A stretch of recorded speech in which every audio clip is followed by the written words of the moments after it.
Hello and welcome to Iridium Rock and Metal Reviews. Today I'm going to do ranking the year 1991.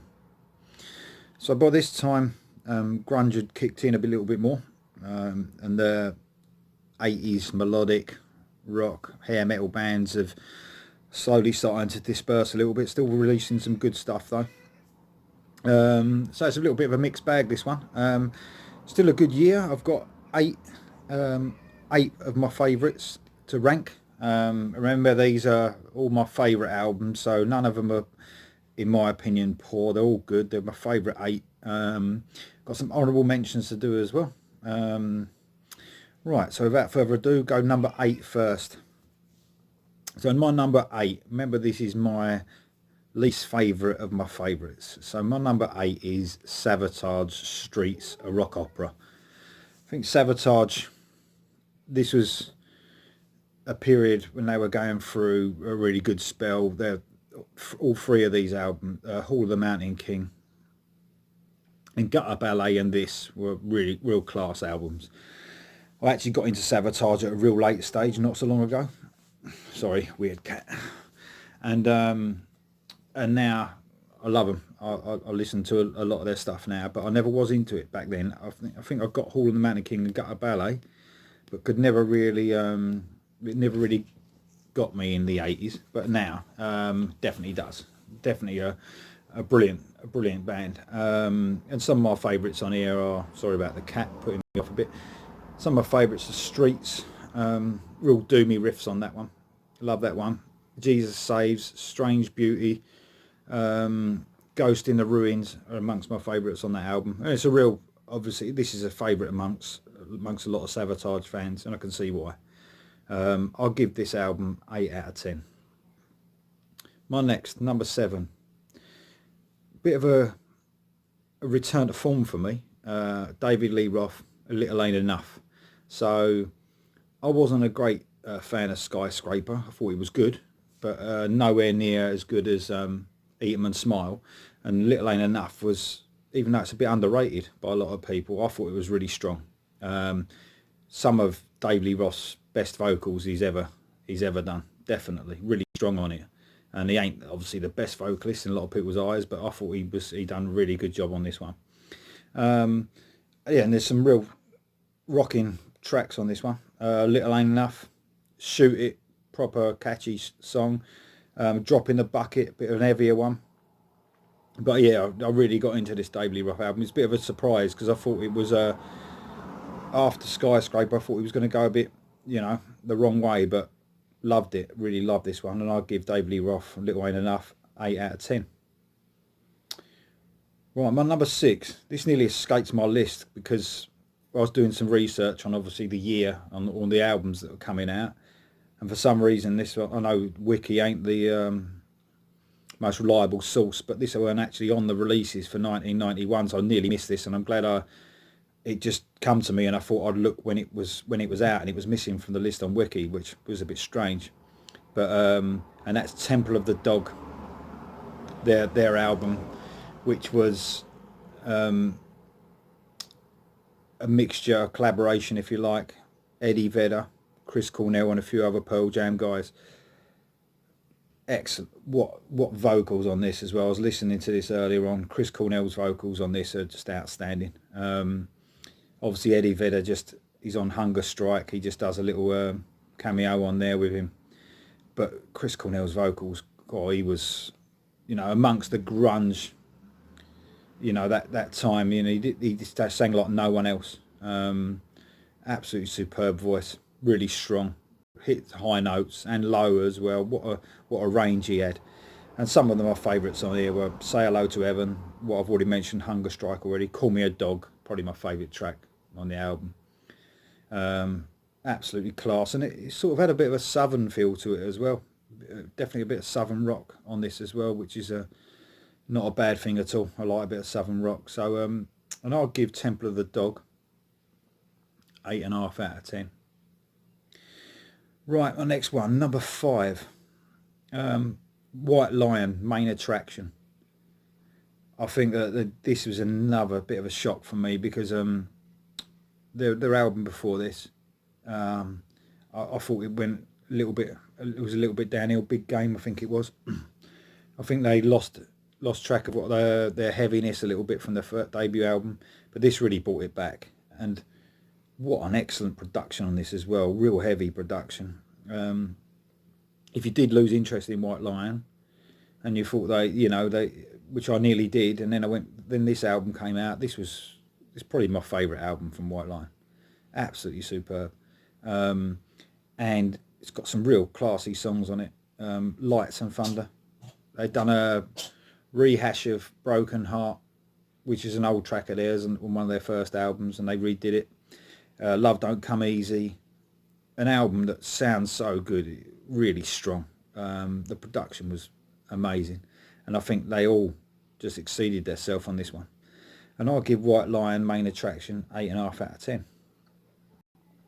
My next one, we're getting some good ones now, and I found it really hard. My top 4, I found it really hard to get in order. They could have all been number 1, definitely. They could have turned it around whichever way.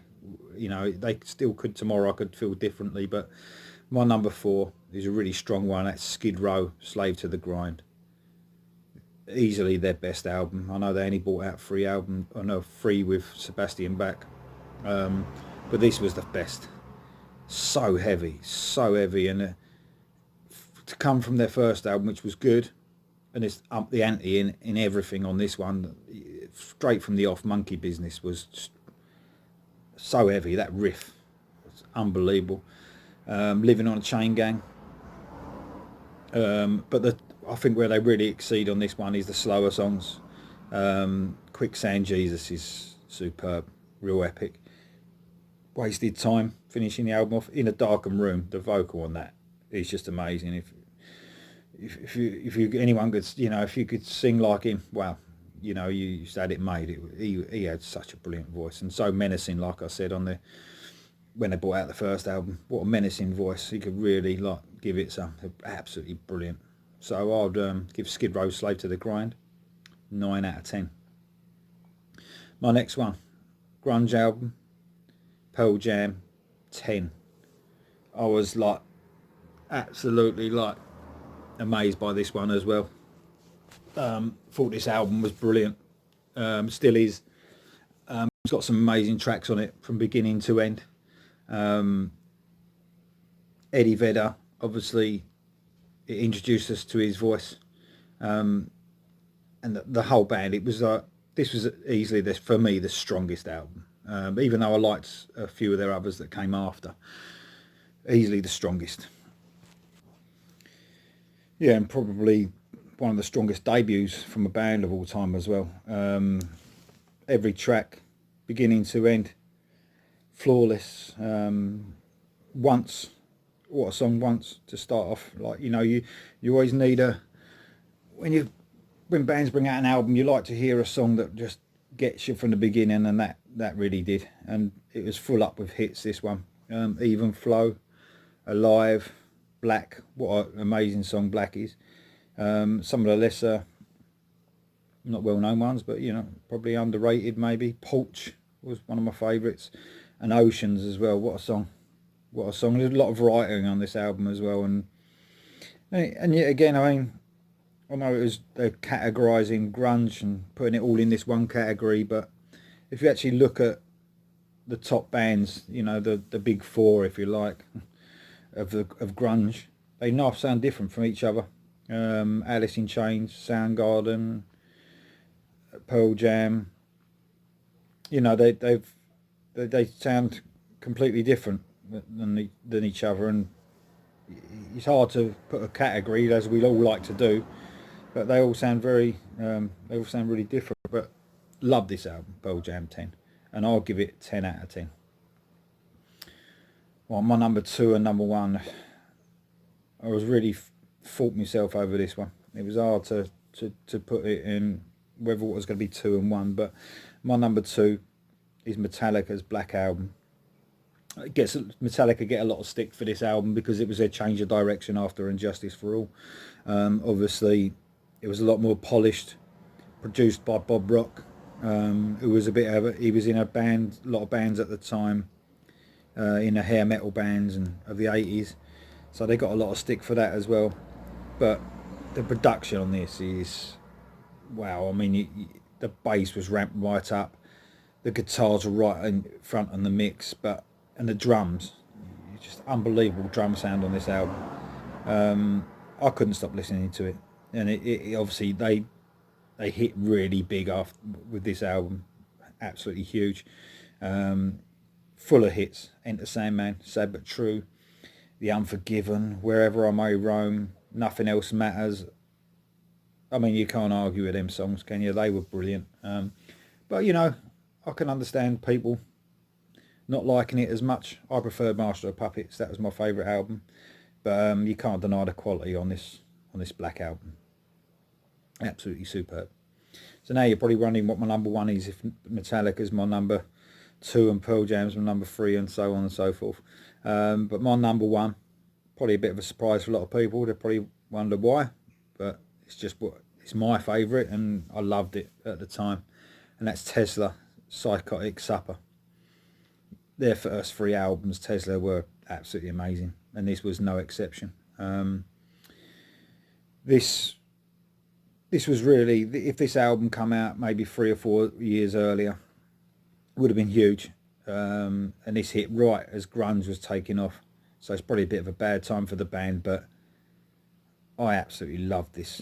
And to think that it, you know, with all the grunge bands, like I said, coming out with releases in this year, it was amazing to hear someone doing some straight up rock and roll and keeping it real, do you know what I mean, to what their roots were, not changing, just thinking we're going to do what we want to do. And it worked a treat, do you know what I mean. It might have even been better than the Great Radio Controversy, and near enough matched the debut. But I was looking through the track listing on this when I was doing when I was trying to decide what was number one, number two, and so forth, and I was trying to think, right, is there any weak tracks so I can put it lower than one? And no, there wasn't. No weak tracks. Edison's Medicine, Don't De-Rock Me. Well, that's a bit like they're coming at you live from the first album, but maybe even a bit better for me. Freedom Slaves, Had Enough, one of my favourite tracks from them. And Song and Emotion was on here as well, which was a tribute to Steve Clark from Def Leppard after he died.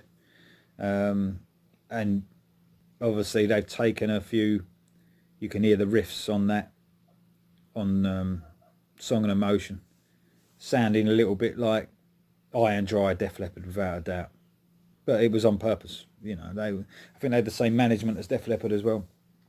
And they was on tour at some point with them, so they're good mates. But what a tribute that is, Song and Emotion. If you've never heard it, listen to it now. If you're a Def Leppard fan, if you've never heard it, listen to it now. And if you like old Def Leppard, like I do, you'll love it. So that's me top 8. Now some honourable mentions that I'm gonna do. Guns N' Roses, they brought out their double album, Use Your Illusion 1 and 2. I really got into it at the time, but I think their best came with Appetite for Destruction, for me. But these were good albums, really solid. Ozzy brought out No More Tears. That would be a lot of people's favourites from that year. Good album, good, really good. Soundgarden, Bad Motorfinger. I liked it, but I wasn't really into Soundgarden then. I got into them a bit later. But I was actually more into the Temple of the Dog album than I was Soundgarden. So, but Bad Motorfinger was quite a strong album. A lot of people's favourites, but I think they had better to come for me. You had Nirvana, Nevermind. Was really into that album. Don't know if I've overplayed it or gone off of it, but I can't really listen to it that much anymore. I put it on and I tend to turn it off if I hear it. I think it's just overplayed, especially obviously Smells Like Teen Spirit, but it hasn't stuck with me like a lot of these other albums have. And a good mention here and all, XYZ, Hungry.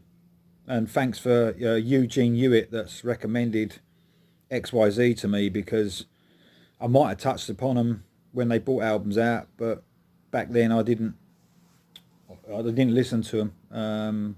I might have heard them in passing, but I've just got hold of some of their stuff. Been listening to a lot of it on YouTube, and I think it's really good, and that album's really good. So yeah, keep the recommendations coming. I love it. It's made me listen to some more music, and you can't get better than that. I'm always on the lookout for new music, so thanks Eugene for that. And that's it for wrapped up another year, 1991. Hope you've enjoyed it. Obviously, as the 90s go on, it's going to get a little bit more grungy. There was a lot of rap metal that came out as well. Not sure if anyone's into that stuff, but that was out as well. So it's going to be, you're going to see a lot of changes coming up. So you can subscribe now by hitting the subscribe button down the bottom of the screen. So if you can do that, I'll be bringing out regular videos anyway. So thank you very much, and see you next time.